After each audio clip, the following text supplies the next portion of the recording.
Okay, well, we're back in my office. You are here with me. We're at Berkeley. This is the second of our kind of experimental attempts to break through the sound barrier and actually do something different, which is a live feed here on Facebook. Here's what I plan to do. I'm going to read a little bit from this book, my book, Saving Capitalism for the Many, Not the Few. And then I'll riff a little bit on what it all means, kind of bring it up to the present day, and then I'd like to hear from you, your questions, and I'll try to answer your questions. So here we are. This is chapter 3 of the book. It's called Freedom and Power. Are you ready? As income and wealth have concentrated at the top, political power has moved there as well. Money and power are inextricably linked, and with power has come influence over the market mechanism. The invisible hand of the marketplace is connected to a wealthy and muscular arm.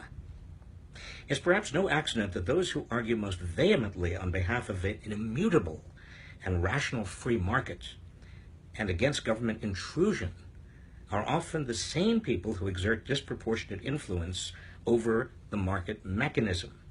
They champion free enterprise and they equate the free market with liberty while quietly altering the rules of the game to their own advantage. They extol freedom without acknowledging the growing imbalance of power in our society that's eroding the freedoms of most people. Now, the best example of all of this is the court's reasoning, the Supreme Court's reasoning in Citizens United, because the Supreme Court said corporations are people. The court before that had said in a case called Buckley against Vallejo years before that money is the equivalent of speech. So you put those together. Corporations are people, money is speech, and the court basically assumes that it can define freedom without reference to power. The problem of doing that is that when you give corporations the power to spend unlimited amounts of money, you give them First Amendment rights.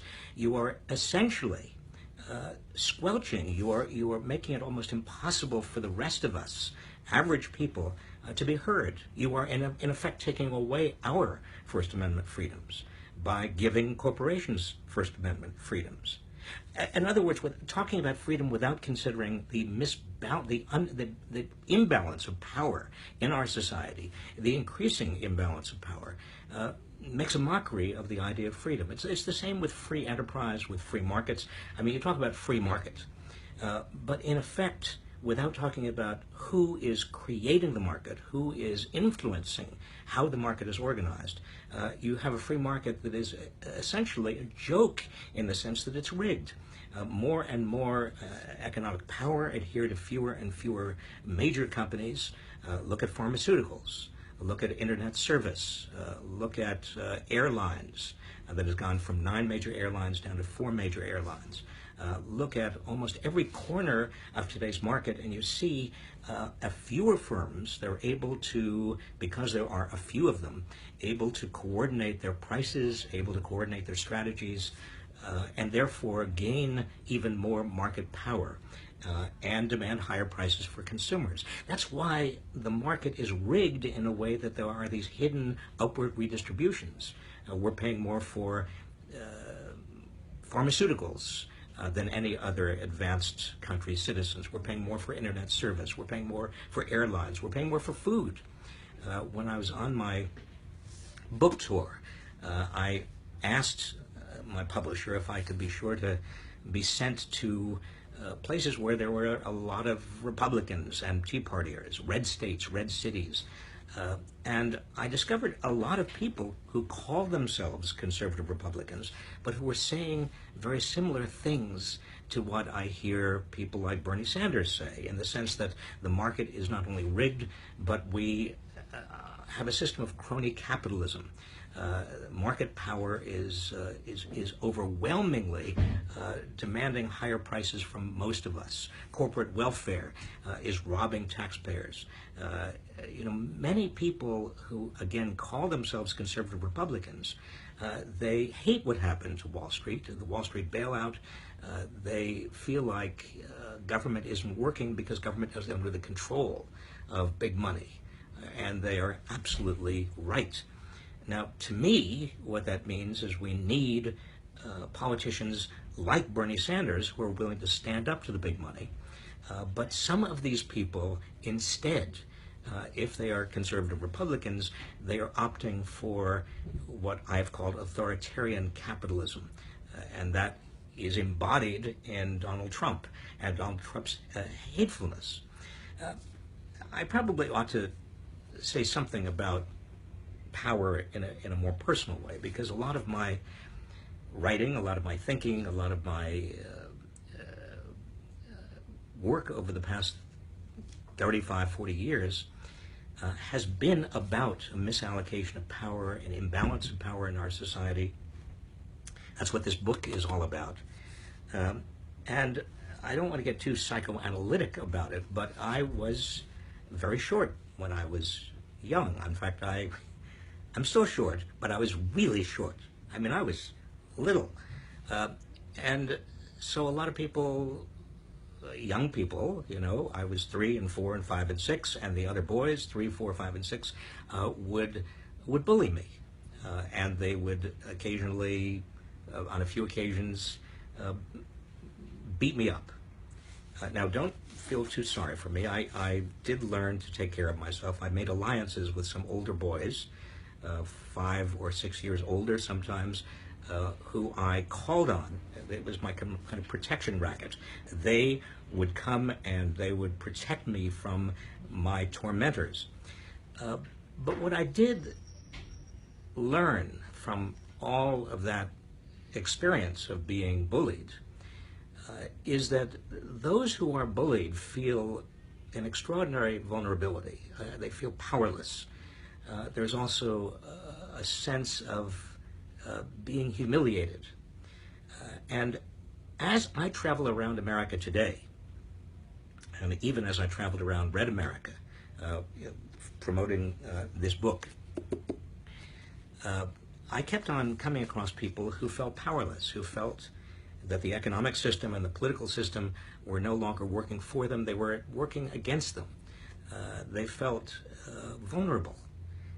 I remember one person coming up to me. She said she was a Republican, but she also talked about having student debts that she was having a hard time repaying. She had one child who was in need of a great deal of medical attention. She was divorced, and her employer was about to lay her off, and she didn't know what she was going to do.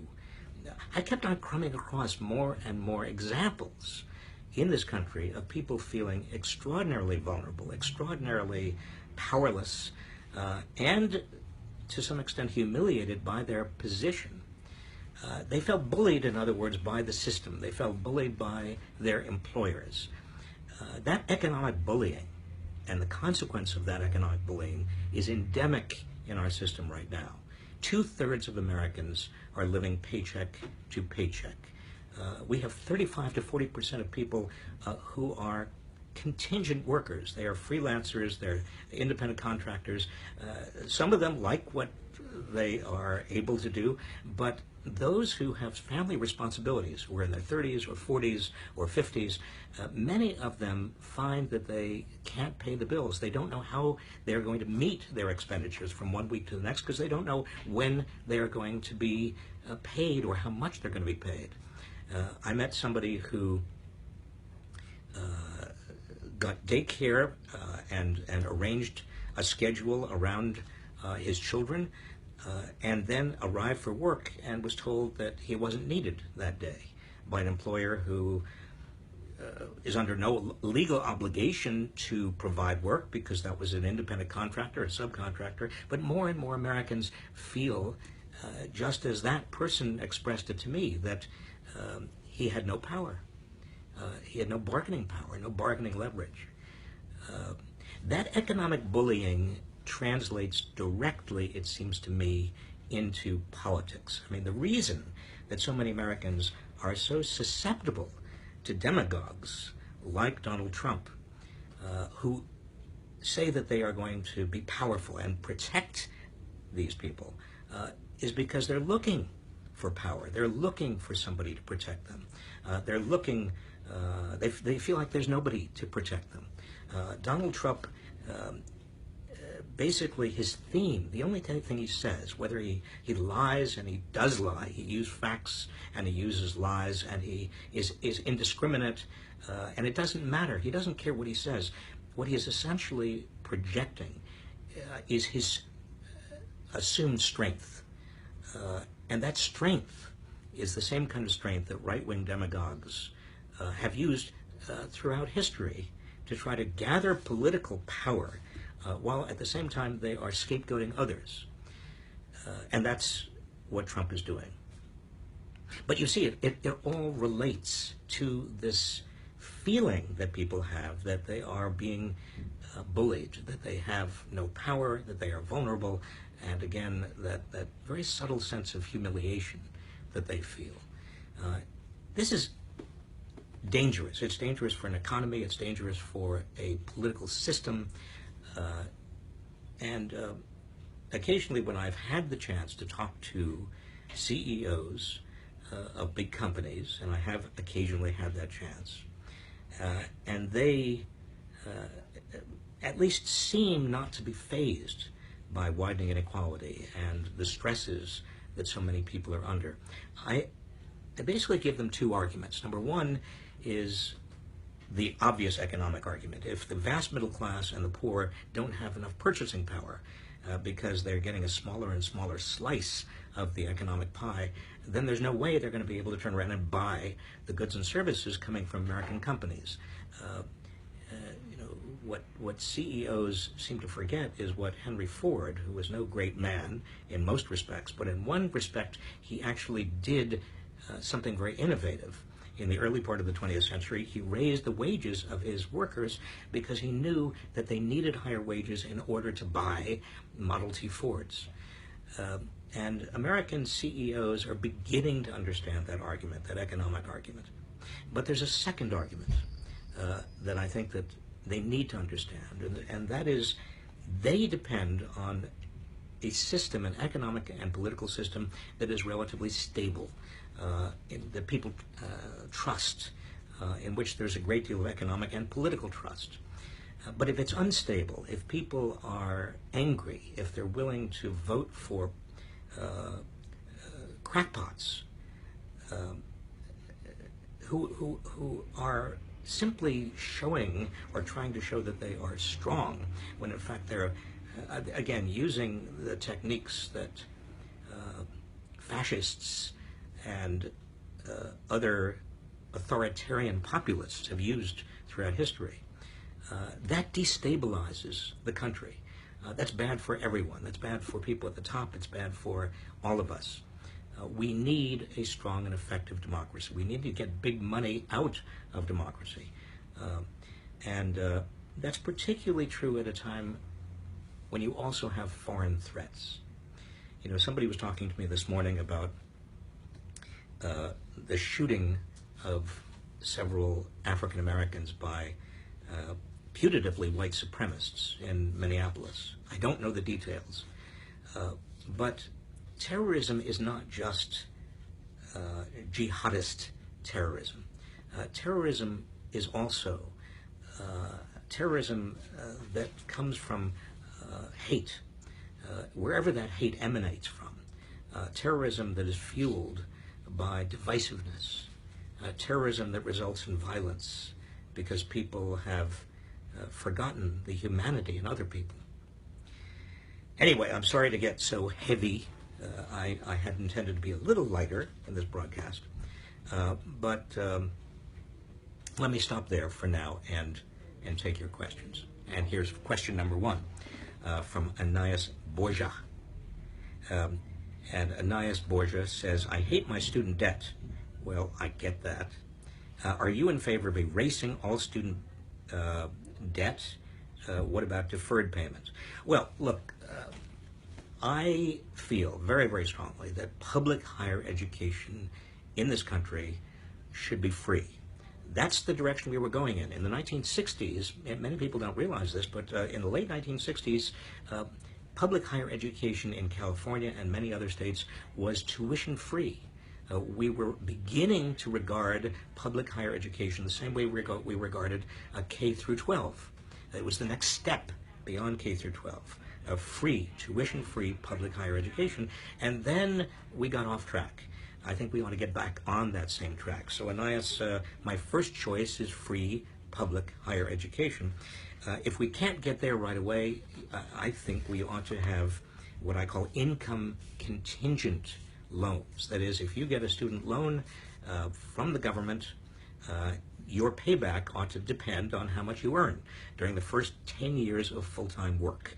You ought to pay, let's say, 8% of your income during your first 10 years of full-time work, and then your loan is canceled. I also believe that under bankruptcy, anybody who is having a difficult time paying their student debts ought to have the opportunity to reorganize those debts under bankruptcy. That is, it would give debtors more bargaining leverage with creditors, with their student debt creditors. And that is critically important. I mean, if Donald Trump can declare bankruptcy 4 times, protect his fortune from his creditors, why should people laden with student debt not be able to use bankruptcy to reorganize their debts? I mean, the same thing is true of people who have mortgages that are underwater, where they owe more on their mortgage than their home is worth. They ought to be able to use bankruptcy as well to reorganize their debt. The only reason they can't is because the bankruptcy laws were written by creditors. Anyway, Anais, I hope that's helpful to you. Here's the next. This is from Betty Newsham. She says, Betty, you say, it bothers me that the electorate is so uninterested and misinformed. How can this be fixed? Well, Betty, one thing you can do is tune in to my little discussions or my webpage, my Facebook page, and read my book. But you point to a very deep problem in America. I think that because we have not invested as we used to in education, we have thought of education as a private investment rather than a public good, and it is a public good. We don't pay our teachers enough. We don't respect our teachers. For all those reasons, we have an electorate that is not quite as educated as it should be. A democracy requires an educated electorate, and I think it all fundamentally comes back to education. We also, I think another problem is that in recent years, because of Rush Limbaugh and hate radio and Yale radio and also Fox News, we have a lot of big lies being told. And as right-wing authoritarian regimes have known in history, if you tell a big lie over and over and over again, it starts seeming like truth to people. And we now have medium outlets on the media that are in the business of telling big lies over and over again. If we do this live broadcast again, by the way, I would love to just use it to battle the myths, the biggest lies around, and the lies that are being perpetrated that week. I mean, we could have sort of a weekly big lies. What are the biggest lies that week, and what's the truth? Anyway, next question. This is from Augusto Soler. And Augusto, you ask, what do you think is the underlying cause of why poor whites support the Republican Party in spite of its evident lack of regard for the poor? In other words, why are so many people voting against their interests? This is not just poor whites. It is mostly poor whites, middle-class whites, and working-class whites. But there are a lot of other people who are also voting Republican against their economic interests. I think part of it has to do with the use by Republicans of divide and conquer strategies. That is, they pit people against people. They split us by race, they split us by ethnicity, they split us by religion, they split us by religious versus secular, they split us by union versus non-union. In other words, they convince a lot of people that their enemies are not those who are rigging the market. Their enemies are others who are competing with them for a smaller and smaller slice of a pie, most of which is going to the people at the top. That divide and conquer strategy, again, is not new. It has been used for years. I mean, look at the Michael Dukakis campaign in 1988, the Willie Horton ads that were used to basically end Michael Dukakis, or certainly erode Michael Dukakis' support. But I think that it is important for all of us to acknowledge that some of this divide and conquer stuff is completely illegitimate. Some of it is based on cultural and social differences. That is, there are genuine, legitimate differences in terms of how we regard the right to life versus a woman's right to choose. There are differences in how people regard the rights of gay people to marry.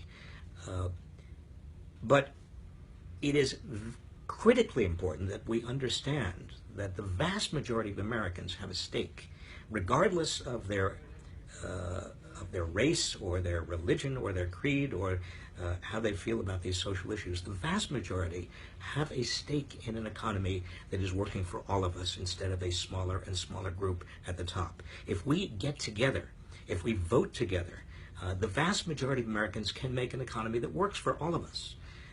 And that must be our objective in the future. That's the only way we can create an economy that is truly fair, that is worthy of our trust, that is not creating so many people who feel like they are bullied. So your next question. This is from Jason Gillette. And Jason Gillette, you ask, how do we convince the private sector to raise wages? Is it possible at all, or must it be mandated through an increase in the minimum wage? Well, Jason, I don't think it's a matter of convincing the private sector. The private sector, unfortunately, you've got companies who for whom wages and payrolls are their largest cost. I mean, and typically in this country, 60 to 70% of the cost structure of a company is payrolls. So they are in competition with their rivals. They want to get their payroll costs down as low as possible so they can make as much money as possible. I think it's unrealistic to expect companies to be charitable institutions. But we can change the laws and rules. We can give workers more of a say in how companies are managed, as in Germany, where they have co-determination. We can spread worker ownership, create more tax advantages for worker ownership, for cooperatives. We can actually reduce corporate taxes on companies that have a lower ratio between CEO pay and the pay of the median worker, and increase corporate taxes on companies that have a huge gap between their CEO pay and the pay of their average workers. This is something we have tried to do in California, came very close last year. In other words, we change the incentives. Most of the incentives right now are toward higher and higher executive pay and lower pay for everybody else, or to outsource all work, either abroad or to subcontractors. You change the incentives by law. So every company has got to follow the same set of laws, the same set of standards and minimum standards, and no company is at a competitive disadvantage for being responsible. Your next question. We have about 3 more minutes, and I promised myself we would not do this for more than 3 minutes. Justin Terry asks, is it feasible to break up the media, or are we dependent on internet sources for information? Well, Justin, I don't think that the mainstream media have come in for a great deal of criticism from the left and even more criticism from the right. Now, it's true that the mainstream media, by virtue of it wanting to appeal to almost everybody, and by virtue of much of the mainstream media wanting to keep its commercial advertisers appeased, is not always the most reliable source, although it is much more reliable than a lot of the stuff you see on the internet. I mean, the internet has some very useful stuff, but it also, it's like, it's just a paranoid fantasy with regard to much that gets on the internet. Like, for example, Donald Trump's saying that he heard or he saw thousands of Arab Americans in New Jersey cheer when the Twin Towers went down. I mean, come on. Not only is that, can I use the word bullshit? I mean, just among us? All right, that's bullshit. And it's dangerous bullshit. And he didn't see anything. He got it probably off of some right-wing hate internet site. So we're not dependent on the internet for all sources of information, but I think it's very important, and it's incumbent on all of us to spend a lot of time finding sources of information that are unbiased, that are truly fair, that we can rely on, we can trust, and to spread the word to others about that. Again, our democracy requires it. Next question, and we have time for a few more. This is from Michael Eady. I think I'm pronouncing it correctly. And Michael, you write, the mainstream media, this is another media question, the mainstream media will eventually pick the top two candidates. What do I think? You mean, do I think that they will pick the top two candidates? Well, it's interesting. Michael, I had assumed, if you had asked me a year or a year and a half ago who the two top candidates would be, I would assume that the mainstream media and the establishment would pick Jeb Bush and Hillary Clinton. And I used to kind of assume that it would save money on old bumper stickers. I mean, we would all be Clinton and Bush. And I was surprised, frankly, that Bernie Sanders came along to challenge Hillary Clinton. I was surprised by the strength of the Sanders surge. And I've been unpleasantly surprised by the strength of Donald Trump's surge. So I think that the media don't and may not, and the establishment don't and may not actually determine who the nominees finally are. Any other questions? We have one more question. Now, this better be a good question. This is from Glenn Stolberg. Glenn, I haven't read your question yet, but I'm just saying this is our last question, so I want this to be a really good question. I don't want to put any pressure on you, Glenn. Okay, here's your question. Can you please answer how we can rebuild unions? Glenn, for one thing, we need a level playing field. I mean, what's happened is that the National Labor Relations Board, that is supposed to police against employers who are firing employees for trying to form a union or retaliating in other ways, the National Labor Relations Board has not been doing that. There are huge backlogs, not as bad as the backlogs were a couple of years ago, but still there are long backlogs. And then the worst that an employer can face if, after all of the litigation, after all of the NLRB decision-making, is the NLRB decides against the employer and rewards back pay to that employee who has been wrongfully discharged.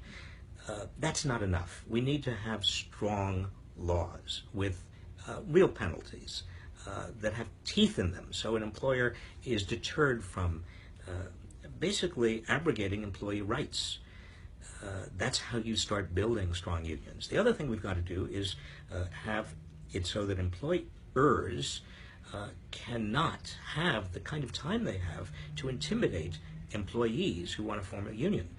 It ought to be, employees ought to have an up or down vote. I mean, all you do is you have, if a majority of employees want to form a union, that's it. Those employees at that workplace or in that company form a union. Right now, you have this long, involved process that works against workers because it means that, again, employers, back to my theme about power, employers have almost all the time they need to explicitly, implicitly, subtly, or not so subtly intimidate employees. There was a report that came out just today in, I think it was Bloomberg Business Week, I read it, about how Walmart has been intimidating employees, following them, using private investigators against employees who might be trying to form a union, using all these tactics which ought to be illegal. Walmart is the largest employer in the United States. It should set an example for the rest of America. Instead, it is leading the way downward to the lowest common denominator. We need to have labor laws that level the playing field. Forming a union ought to be a right of everyone. Instead, and again, this is a good way of kind of closing the loop with regard to what I said initially, a half an hour ago. We've got to get serious about power in this country, who has it, who doesn't have it, and how to give more power to those who don't have it and reduce the power of those who do. In the economy, that means busting up monopolies. That means using antitrust laws so that there will be less market power, less collusion, less monopolization. It also means allowing workers to come together to have more power. That's what we mean by balancing power in the market economy, in the private sector. In politics, it means getting big money out of politics, doing what some states are doing. Maine and Connecticut, a few other states, should get great applause for providing public money to candidates who accept small donations, who limit themselves to small donations on a matching basis. And this ought to be done around the country. Seattle just passed a local bill that would do exactly the same thing. We can do this. We can balance power. We can actually right the ship economically and politically. If we don't, more and more Americans feel not only that the game is rigged, but that they are being bullied, they are powerless, they are vulnerable. And where does that lead? It leads to Donald Trump. On that upbeat note, we will end this second of our broadcasts. I hope it was worth it for you to sit and at least listen to part of it. Let me know if we should do this again and whether it's useful to you. Thanks very much.